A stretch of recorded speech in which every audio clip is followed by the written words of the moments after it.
All right, let's go and review what we talked about yesterday with order of operations. Again, the proper way to solve a problem. You can solve the same problem. We looked at this in Algebra 1 earlier. We won't take time to look at specific examples here, but of different problems where if you go out of order, the answer changes completely.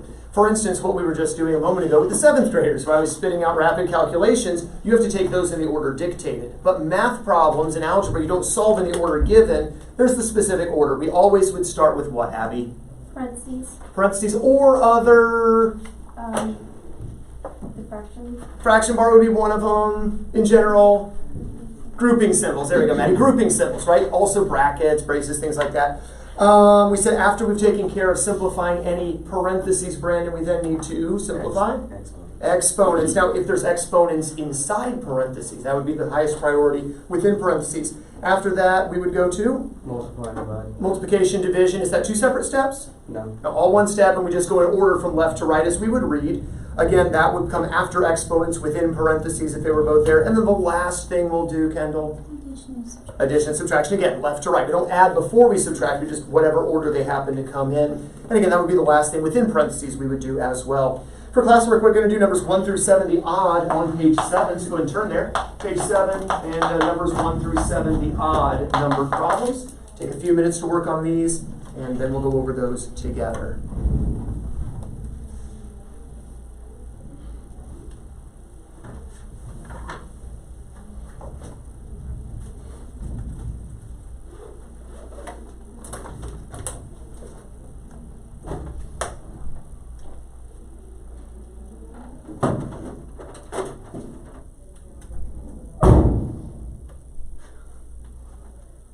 Something's dying over there, but die quietly.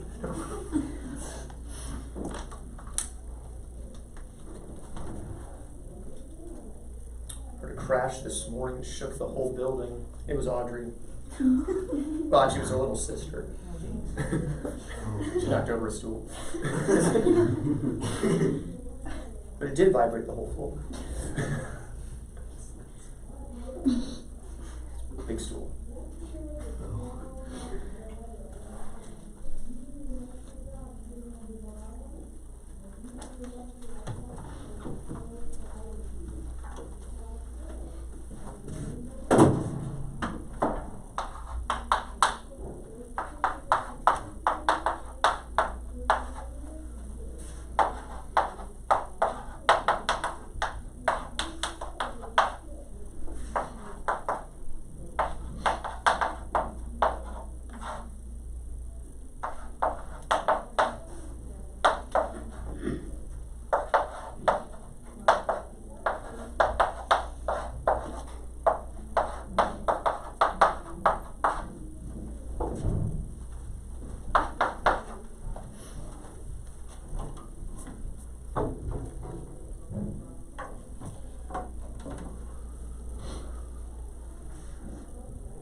Finished.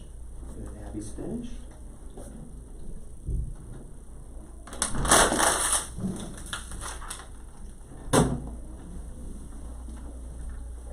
Good, Noah. Audrey, back row's done.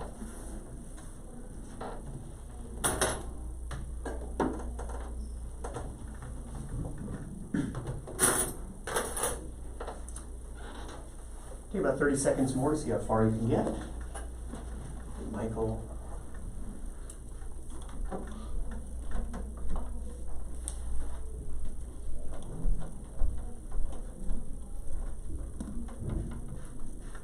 Kendall. Your turn, Brandon. We're going girl, guy, girl, guy, girl, guy. Sorry, math people notice patterns. Nope, we broke it. She beat you by a hair. All right, let's go ahead and take a look at these. Just in time, too. Let's go and take a look at these together. Number 1, should have started with parentheses, class, to get 2 times 2 plus, and then here we've got the 8 divided by 4. We can do division and multiplication in the same step here to get plus to get 6. How many had 6 for your answer on the first one? Michael, question. I don't have a question. I just did 4 instead of 2 for the 8 divided by 4. 8 divided by 4 was 4. Yeah, it happens. All right, looking here, we've got parentheses. 1 plus 2, of course, class is 3. And you know, this 8 squared is detached from everything else. We can go ahead and square the 8 separately anyway. 8 squared gives us 64. So here, going a little, kind of doing the parentheses and the exponent at the same time isn't a problem because it's detached from everything else anyway. Now I've got 3 operations left. Which one has to happen first, Michael? 5 times 3. The 5 times 3 to get? 15. All right, 15 plus the 6, and of course we got the 64. So which of these do we do first, the subtraction or the addition, Genesis? Subtraction. Remember, it's all one step. We just go left to right. So careful, it's not add before we subtract. It's just, now that it's all pluses and minuses, just go in order. 64 minus 6, class? 58 plus 15? 73. Our answer, how many had 73 for this one here? All right, question there, Genesis, did you end up with 20 or 43 by any chance? Because you added before subtracting. Okay, does it make sense now, though? All right, good reminder there. Looking here, this fraction bar is a grouping symbol. So do we need the parentheses down here, class? No, it's redundant. So if I were the one writing the problem, I would have done that because I'm too lazy to write parentheses. So below the fraction bar, we simplify to get, class? 7. Above the fraction bar, again, it's grouped, but there's 2 operations. Which one happens first, the addition or the multiplication, Kendall? Multiplication. We multiply to get 15. Then we add the 6 to get 21. 21. For that matter, we probably could have done the division in our heads now. The 21 divided by 7, class? 3. And now let's just go in order. 3 plus 3 minus 9 comes out negative. Negative 3. How many had negative 3? Your answer for number 5. Question, Noah. I just got positive 3. Positive 3. Okay, so 6 minus 9. Remember, keep the sign of the greater absolute value. No, nothing. I got it. You got it, okay?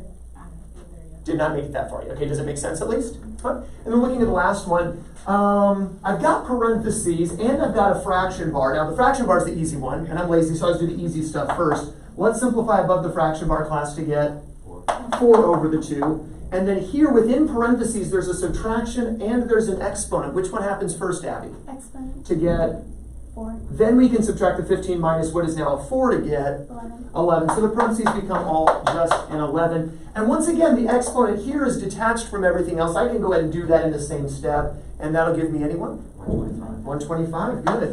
All right, so I've got an addition, a division, a multiplication, and a subtraction. Which one has to happen first now, Maddie? The division does come before the multiplication. So we're going to divide first to get, then multiply the 11 to get 22. So we end up with a 22 here, and then we just take it in order to get what answer when it's all said and done, Noah?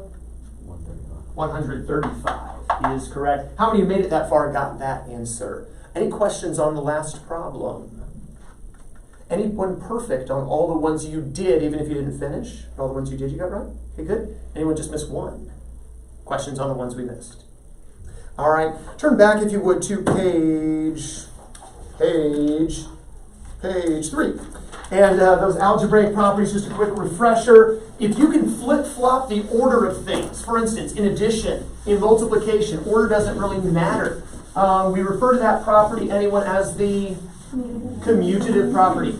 If you're grouping a string of additions together or a string of multiplications together, you can group things, and it really doesn't matter because the grouping doesn't affect anything really. And so since you can group whatever you want without messing anything up, we call that the associative property. If you can add 0 to something, it don't change nothing. You multiply by 1, it don't change nothing. So we refer to those properties as the identity properties. If we have a quantity grouped together and we multiply something by that quantity, well, we could multiply individually to every value within the quantity, and that would work out the same way. We call that the distributive property. And the last thing is this idea of canceling stuff away. If I have a 5, I could cancel that by adding a, well, 5 and adding another 5 wouldn't cancel it. I'd have to add a negative 5, right? That's called the Inverse property. Or if I had a 5 and I wanted to cancel it, I could multiply it by a... Now that would cancel everything. It's not specific. We could multiply by 1/5. Multiply by the reciprocal to cancel something away as well. That would be the multiplication inverse property. So looking back at page 7 again, flipping right back, what property do we see here in number 9? Look at it for a moment. Raise your hand when you got it. What property do we see demonstrated in number 9? Abby? Associative. Associative. We didn't change the order of anything, but we changed what was being grouped. How about number 10? Number 10, hand when you figured it out. Or I just call on Brandon. Commutative. Well, we didn't flip-flop anything. See, the x is still first, the 3y is still second, the n is still last. So no order change, we just grouped something different. Associative, there you go. Number 11, well, what do we see here? Audrey? Identity. Not an identity. Identity would be adding nothing or multiplying by a 1. Inverse, we canceled something away. We canceled by adding a negative. How about number 12? What do we see here? Back to Audrey for redemption. We didn't multiply by 1 or add nothing. We canceled something. Anytime something cancels, it's called the inverse property. It uses a reciprocal, but it's, again, the inverse property. So we have 2 associative properties, 2 inverse properties. This is getting boring because they just keep being repeats of each other. Let's see if that continues. How about number 13? What do we see here, Kendall? Besides a bad alphabetical order. Commutative property. We just flip-flopped things, right? But it didn't change the value. How about number 14, Michael? Commutative. Again, commutative, this time of addition, though. Number 15, Audrey. That's the identity principle. Good, the identity property. How about number 16, Abby? Identity. Identity property again. How about number 17, Genesis? Distributive property. The Q was multiplied by the R individually and by the 5. How about number 18? What do we see there, class? Distributive property once again. Questions on those properties, recognizing their use? All right, let's take a look now at numbers 19 through 24, and we're going to actually use these. Let's look at an example first, though. Flip back again to page 4 this time, and notice how in example 1.1c these properties could be applied. Look at example 1.1c in the middle of the page. We have the commutative property of addition. Well, commutative means we're going to flip-flop. So here, we take the x and the grouped 3y plus n, and we put the x after it. And just flip-flop. It's still adding everything together. It just changed the order. You see the same thing with multiplication. X coming before 3 plus n versus x coming after 3 plus n. Now, the proper way is the first way to write it, but the second way means the same thing. Again, we could see that where the, in the second example there, where the n again changes places, coming after or coming before. Associative property, again, just grouping something different in letter D. We could apply the associative property of multiplication by grouping the y and n together. They're out of alphabetical order. But anyway, we group the y and n together instead of the x and y. And the distributive property, again, where you multiply by individual things. Questions on the examples? All right, do numbers 19 to 24 at your seats very quickly. Maybe in there in your spiral. Might have room to work right there in your book if you wanted to, I suppose. Though, strategy tip, if you keep your book clean, you can sell your book on eBay and probably make 20 or 30 bucks at the end of the year. Just saying, keep it in good shape. They do sell for about that price. So I've sold them myself before. So make a little money for the summertime. Or you can just write in your book and not worry about it.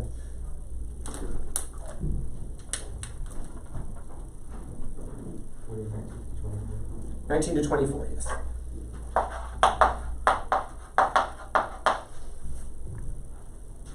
If you need to flip back, you may. Try to see if you can do it from memory.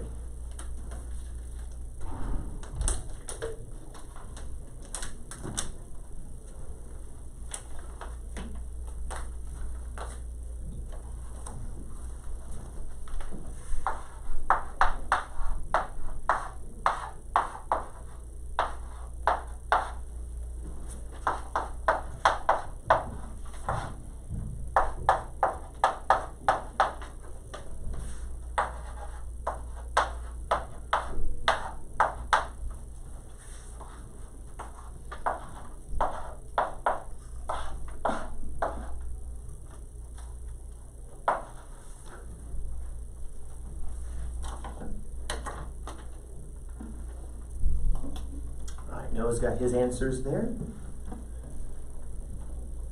Good, Michael.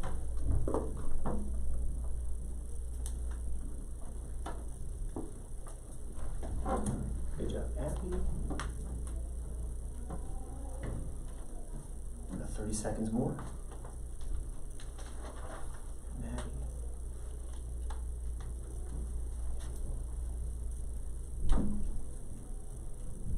Ooh.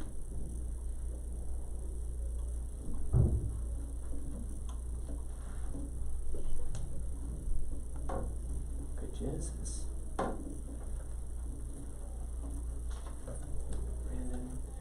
All right, let's go and take a look at these. You got the pencils down even if you're not finished. Number 19, how did you rewrite that expression using the commutative property? There's actually a couple ways you could have done it. Genesis, what did you have?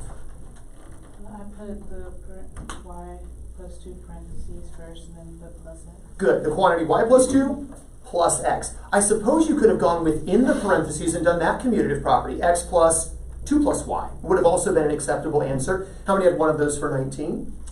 All right, number 20, commutative property of multiplication. What did you get for that, Brandon? Change CD to DC. DC, very good. Just flip-flop them. Number 21, changing it using the associative property of addition. Michael? I did the quantity of f plus x plus 4y. Good. I like how he said the quantity of f plus x plus 4y. Great job there. Number 22, associative property of multiplication, Kendall. I did get that one. Yeah. All right, help her out. Noah?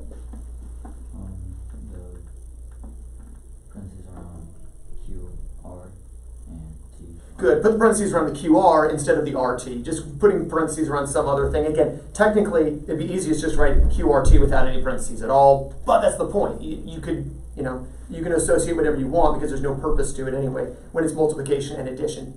Or that is all addition, all multiplication, just so it's clear. Number 23, rewriting with the distributive property. Maddie. 2mv plus 7mw. Good, 2mv plus 7mw. Good job putting the m in alphabetical order following the numerical coefficient. Good job. And then number 24, Abby. 84py plus 24pz. Great job. 84py plus 24pz. How many had all 6 of them right? Anyone get all 6 right? All right. On the one, I just missed one of them. One you couldn't figure out? Are there any questions on that section? Any questions? It makes sense now, the one that you had mentioned. All right, any other questions? All right, next section, your notes. Rules of exponents. Rules of exponents.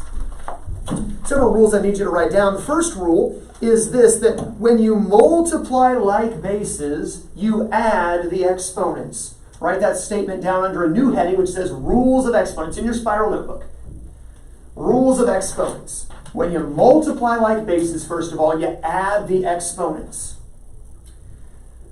So here I've got 2 monomials being multiplied, an a to the 4th b cubed and an ab squared. Refresher from Algebra 1, when you multiply like bases, meaning the a to the 4th and the a are like bases, the b cubed isn't like to the a's. When you multiply like bases, you add the exponents. Well, what is the exponent of the a right now, class? I don't see one. 1. It isn't the 2 along with the b. The 2 only applies to the b. The a hasn't understood 1. So when I add the exponents, class, I get a to the 5th power. Sorry, drowned out by the crash above us. Then these are also like bases here, the b's. So when I multiply like bases, class, I add the exponents. Let's try that again. When I multiply like bases, class, I add. Much better. And so I'm going to get here, Michael, b to the 5th. Also the 5th power. Do we remember this from Algebra 1? When we divide like bases, next rule. When we divide like bases, subtract the exponents. To divide like bases, subtract the exponents. It's like you're canceling away the exponents. To divide like bases, subtract the exponents. So for starters, I've got an x to the 7th and an x squared. Those are like bases. So when I divide those like bases, I'm going to subtract the exponents, Audrey, to get x to the 5th. I also would need to subtract the exponents here, and there's 2 ways to do it. The conventional way is to say, well, top or bottom, which one has more y's in it, class? The bottom. The bottom has 4 y's. The top has 3 of them, right? So the bottom is going to win out. Essentially, these 3 y's cancel with 3 of these 4 y's. So there's only a single y left in the bottom. So the conventional way to do this is to subtract 4 minus 3 is 1, but because the bigger exponent was in the bottom, that single y, that y to the first, or just y if you're lazy like me, is left in the denominator. Or you can take a top-down approach. 7 minus 2 equals 5. So x to the 5th. Careful here. 3 minus 4 equals negative 1. These are both correct, and they mean the same thing. And it brings up our next law of exponents, and that is that a negative exponent simply means reciprocal. Next law of exponents, a negative exponent means, quote, reciprocal. To take a reciprocal, remember, you would take that which is a numerator and flip it down to the denominator. Or you would take something that's a denominator and flip it up to the numerator. So in this expression, 5y to the negative first, technically the whole thing is over 1. So it's all a numerator. But the negative exponent means reciprocal to where the y to the negative first moves down here and becomes a y to the positive first. Because the negative exponent just means reciprocal. We're going to drill that a little bit more in a moment. Next law of exponents, law number 4. Again, I'll review from Algebra 1, is that to raise a power to a power, that is something with an exponent, to a power, using another exponent, multiply the exponents. To raise a power to a power, multiply the exponents.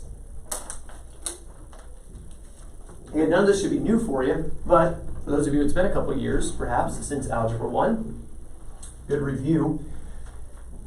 So here we got m cubed to the 4th power, first of all. Well, when I raise m cubed to the 4th power, I'm raising this power to another power. I'm going to multiply those exponents to get m to the, class, 12th. I also need to raise the n squared to the 4th power. And when I do so, I'm going to get what, Kendall? N to the 8th power. Remember this. All this stuff coming back to us. The last law of exponents I want you to write down for now is that anything to the 0 power equals 1. Anything to the 0 power equals 1. Because the 0 power means you don't have any of it.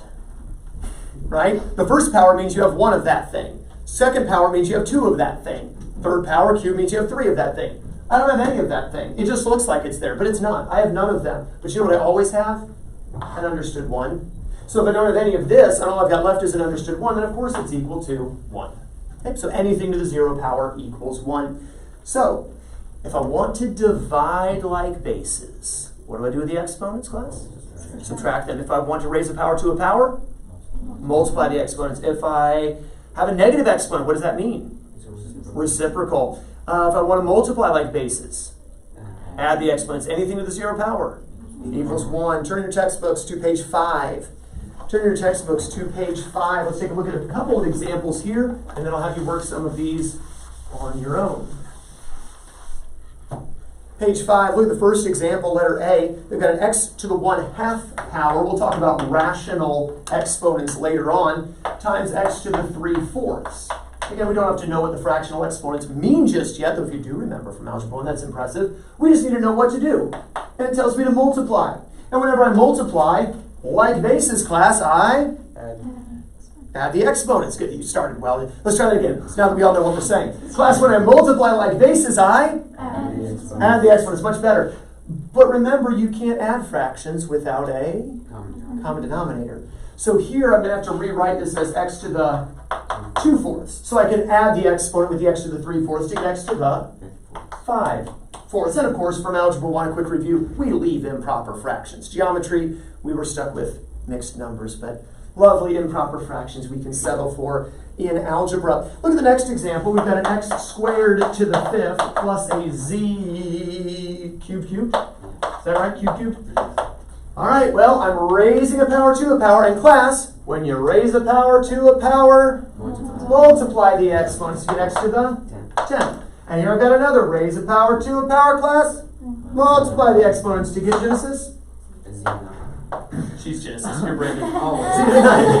It's okay. And can I add these together now, class? No, they're not like terms. We're done. Look at the next example. I've got a yz being raised to the 5th power. Well, the y has an exponent, Brandon. What is the exponent? A 1. What about the z? Also a 1. And in both cases, I'm raising these understood 1 powers to a power. And when you raise a power to a power, class, multiply the exponent. So what do I get, Brandon? Get home tonight, mom's like, so what'd you learn today? I learned my name is Brandon. I'm paying this money for what? All right, and letter D. We've got an a squared b cubed being divided by ab squared. What does fraction bar mean, class? Division. Fraction bar means division. So I'm dividing like bases. And when you divide like bases, subtract the exponents. What do I get here, Michael?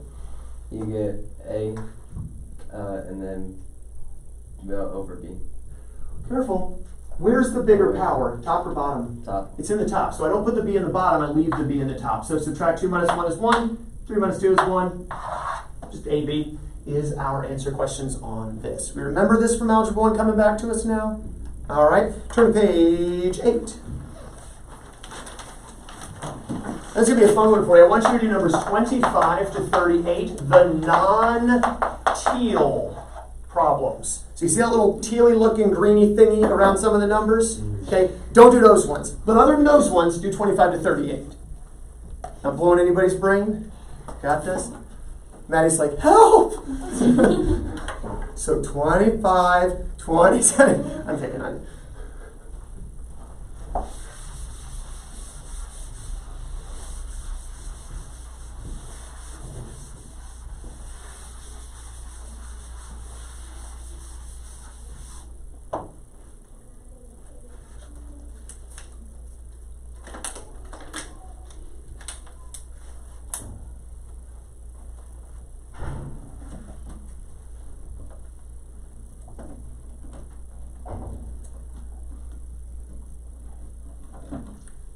Which is technically all the non-teal ones in that top section.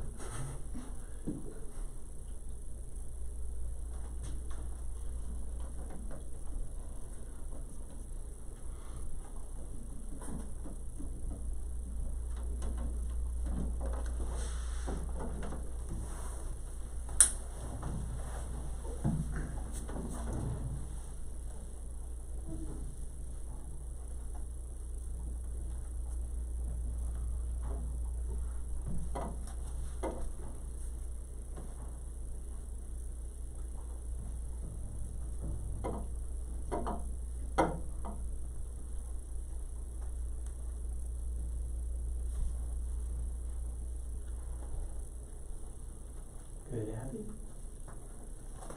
There we go, Noah. Your turn, Audrey.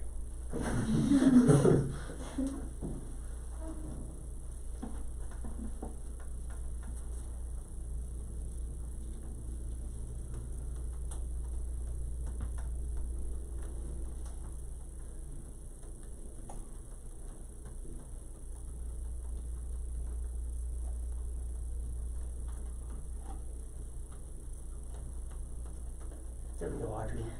Okay, Michael.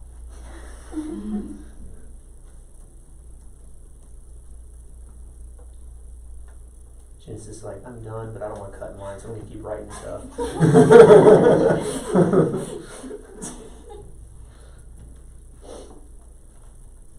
About 30 seconds more.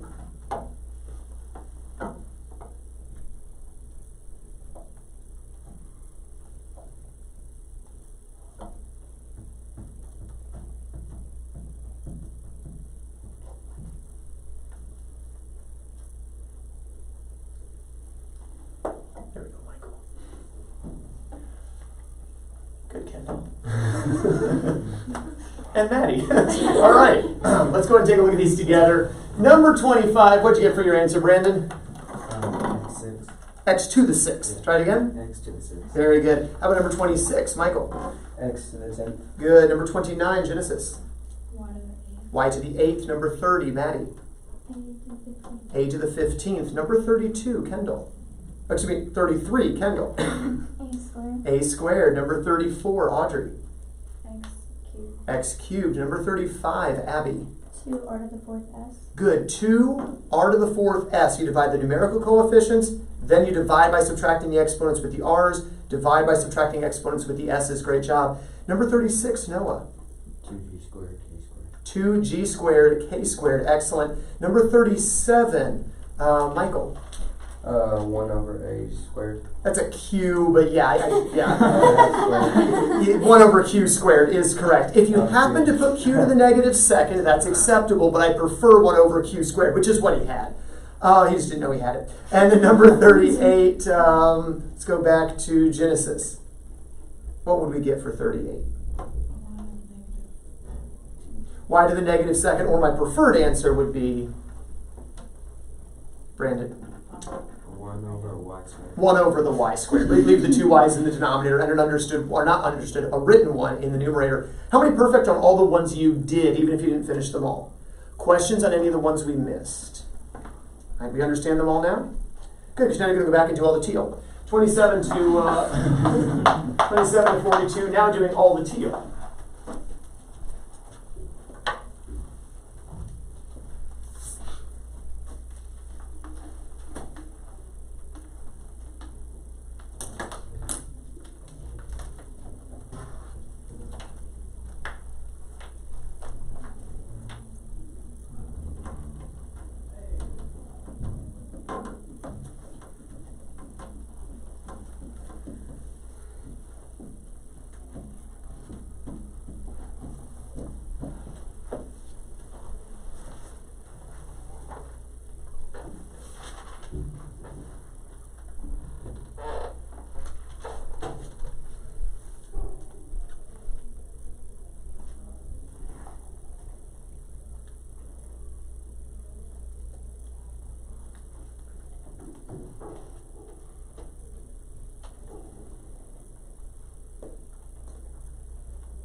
Michael, question, or did you figure it out?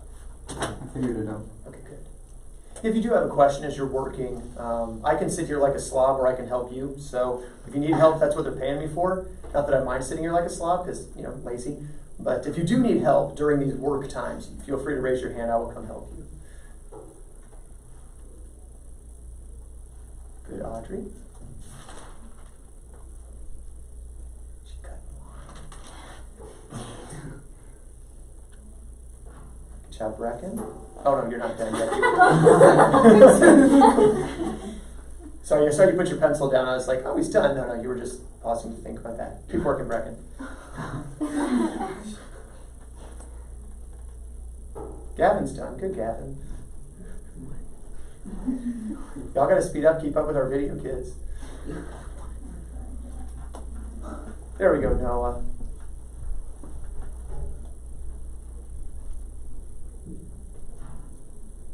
It's hard to pick on them when I can't see them, so I gotta do something. Let them know I know they exist. I'm thinking of them.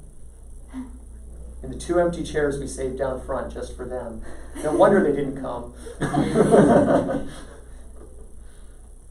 Take about another minute or so to finish up. Good, Abby. Michael.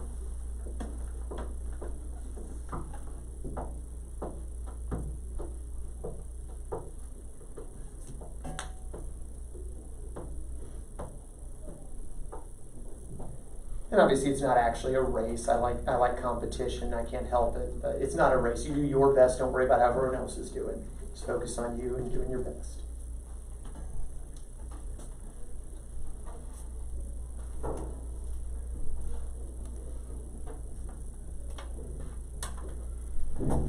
Good.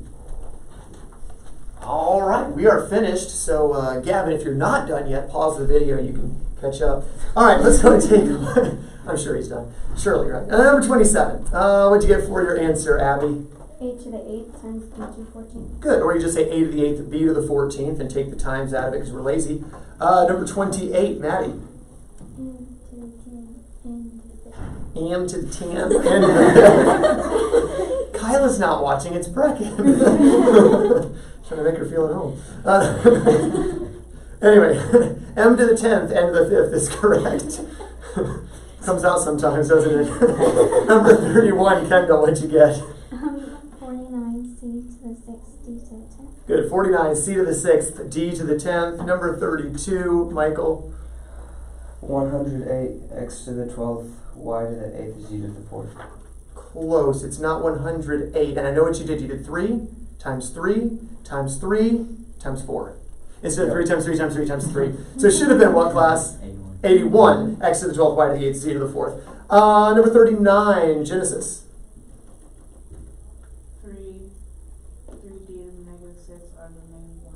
All right, you could do it that way, where you divide 21 divided by 7 is 3. And then she said, well, 6 minus 12 is negative 6. And 3 minus 4 is negative 1. Nothing wrong with this answer. Preferred answer would be to divide to get the 3. Then realize since there are more D's in the bottom, the 6 D's are going to be left in the bottom. Since there's one more R in the bottom, that one more R stays in the bottom. This is the preferred answer, but this is not wrong. You would not lose any points on a quiz or test for this answer. Either of these is correct. How about number 40? What did you get for your answer? Brandon. I didn't know a Brendan once. Brandon. That's what it was. I was just doing myself. 3z over 5 to the 3rd. That's an x. But yes, 3z over x to the 3rd, or x cubed is correct. 3z over x cubed. Or you could have 3x to the negative 3rd, z would work as well. Number 41, Audrey. 1. I'm not insulting your intelligence or anything there. Noah, 42? 1. Anyone get all of them correct, or all the ones you did? Actually, all of you finished, so anyone get all of them right? All right. How many missed just one? Okay, do we understand the one that you missed? All right. How many did you miss? 1. 1, did you understand it? All right, any questions at all on this? All right, let's talk negative exponents in a little bit more detail. Flip back to page 5. Flip back to page 5. And again, it points out that x squared, or excuse me, 1 over x squared and x to the negative second are the same thing. So the practical way of looking at it is if you have a negative exponent, technically over 1, if you simply move it down, you are taking the reciprocal, right? Or flipping it is taking the reciprocal. And that's what the negative exponent tells you to do. So by doing it, it is gone. For instance, if I said, what is 4 plus 3 plus, you would say 7. Well, what about the plus 3? Shouldn't we add 3 more and get 10? No, you only add it once, right? Plus 3 tells you what to do.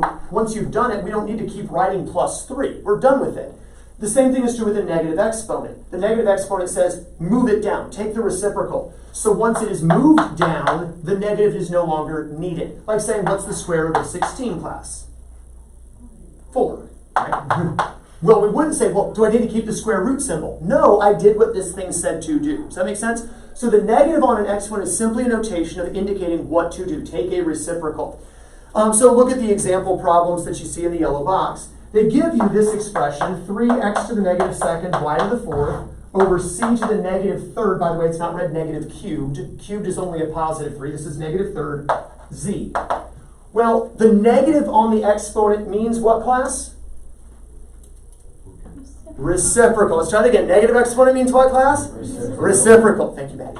All right, so this has a negative exponent. I need to take the reciprocal of that.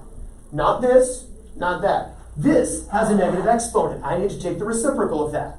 Not this.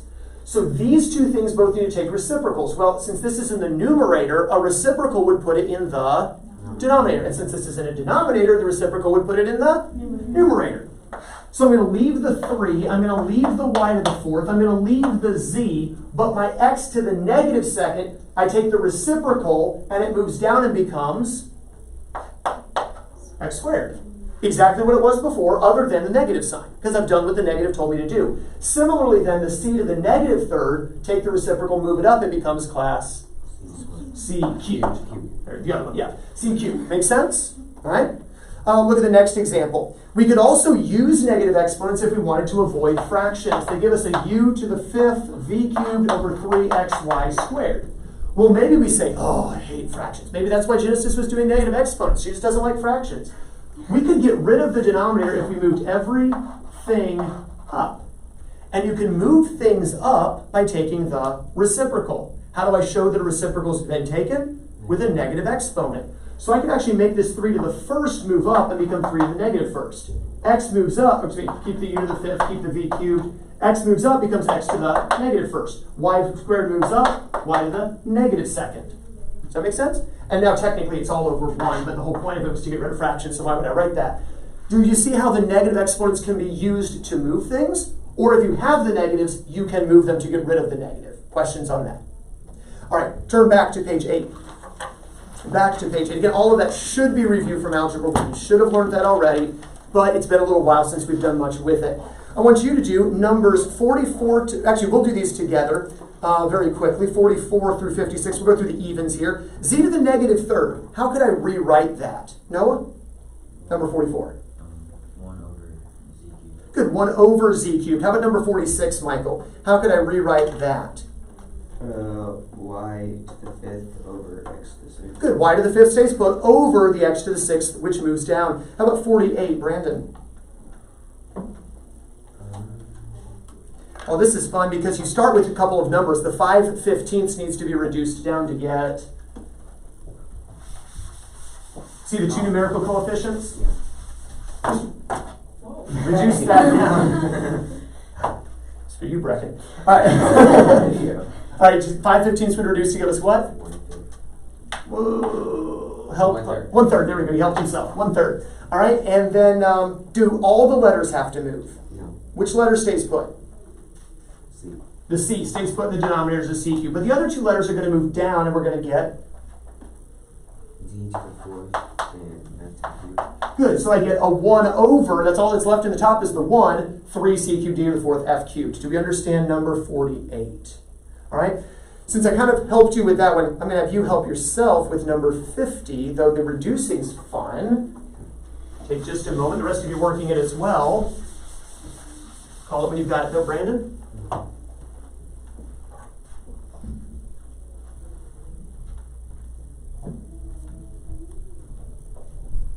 Brecken's screaming at his TV, 1320 is 1320. Put your calculator away. You're not supposed to use it till after test 1.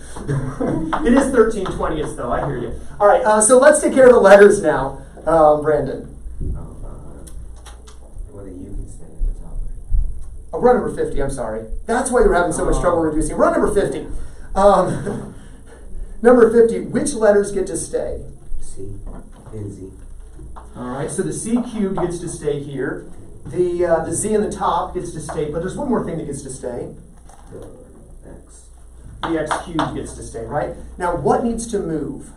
The Y. Needs to move down and become Y to the 1. y to the first, y to the 1, or just y. Okay? What else needs to move? The Z negative 3. Needs to move Up. and become The Z cubed. z cubed. So I already had a z to the first class, and I've got a z cubed now. We'll come back to that in a second. What else needs to move? The X with the exponent of negative 1. Needs to move Up. and become X to the cube. x to the fourth. So I already had an x cubed, now I also have x to the fourth. Do we see what happened? So what do I need to do with the x cubed x to the fourth, Audrey? Add the exponents, multiply them, but add the exponents to get 13 x to the 7th. Z to the fourth. There we go. We got it. We're getting in the groove here. And then at the bottom, of course, we'll keep the 20 C cubed y. Questions on 50. Okay, we move up the letters that need to move, and since there happen already to be some up there, we're multiplying. Add the exponents. Questions on that. All right, let's finish out the hour quickly. Looking at number 52, it says to rewrite without denominators. Well, in 52, I have a denominator, y to the fifth. If I want to get rid of it, where can I move it? To the numerator. But in order to move it, that's taking a reciprocal. How do I show that I took a reciprocal class? Negative exponent. Abby, what do I get? Y to the negative fifth. Y to the negative fifth is correct. Number 54, again, let's start by simplifying the 15 divided by 3 class to get 5 over 1, or just 5, since we're trying to get rid of the denominator. We can leave the D, we can leave the F, but I need to move up the H to get class H to the negative 6th, and move up the K to get K to the negative 5th. Questions on that one? All right, last problem for today. Number 56. We need to divide the numbers again. 65 divided by 5, anybody? 13 over 1, or just 13, since we're getting, the whole point is to get rid of the denominator. I need to move up the p cubed. When I move up the p cubed, it becomes p to the negative third. But there's already a p to the negative fifth up there. So I already have a p to the negative fifth. And now I'm moving up a p to the negative third. That ends up becoming what, class? Good job with the side numbers. P to the negative eighth is correct. Good. And then we've also got the z to the sixth moves up as a z to the negative sixth. Do we understand how to work back and forth with negative exponents? You're going to practice this in your homework this evening. Page 8. Page 8. Practice 43 to 55 odd. Page 8 to practice 43 to 55 the odd. We just did all the evens. I'm going to have you go ahead to page 9, do the review 1 through 6. And then on page 16, getting in my own way here. On page 16, I need you to do the review numbers 11 through 23, the odd. Page 16, the review, 11 to 23, odd. Once you have that copy down, you are dismissed. Have a wonderful rest of your day.